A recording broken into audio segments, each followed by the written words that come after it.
अध्याय 1।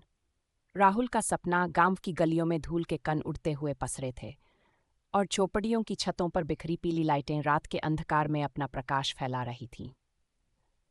छोटे छोटे मकान एक दूसरे के बगल में बने हुए थे, जिनकी दीवारें धूल से डंकी हुई थीं। इस गरीब से गांव में एक छोटा सा कमरा था जहां राहुल और उसका परिवार रहते थे। राहुल एक दम्भिल लड़के की तरह अपने छोटे से कमरे में बैठा था।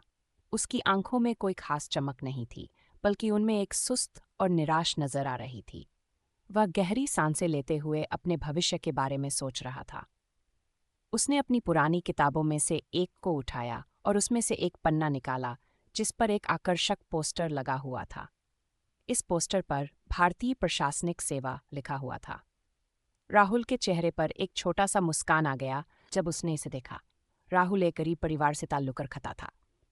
उसके पिता एक छोटे से पुराने रिक्शे पर यात्रियों को एक जगह से दूसरी जले जाते थे। उसकी मां घर का काम काज संभालती थी और कभी कभी मजदूरी भी करती थी। राहुल को युवावस्था से ही परिवार की आर्थिक स्थिति की चिंता थी। वह घर के खर्चों में मदद करने के लिए स्कूल के बाद कुछ छोटे काम करता था। लेकिन राहुल की महत्वाकांक्षा अधिकारी बनने की थी। हर रात जब राहुल अपने छोटे कमरे में सोने जाता था, तो वह अक्सर इसी सपने के बारे में सोचता था। वह किसी दिन एक बड़ा अधिकारी बनकर अपने गांव और देश की सेवा करने का सपना देखता था। उसे लगता था कि यही उसका जीवन का ध्येय है।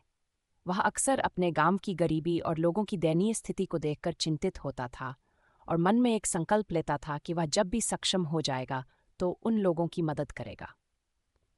एक दिन जब राहुल स्कूल जा रहा था, तो उसके एक दोस्त ने उसे एक पत्रिका दी। उस पत्रिका में आईएएस परीक्षा की तैयारी करने वालों की कहानियां छपी थीं। राहुल ने उत्साह से उस पत्रिका को पढ़ना शुरू कर दिया। उसने देखा कि कई गरीब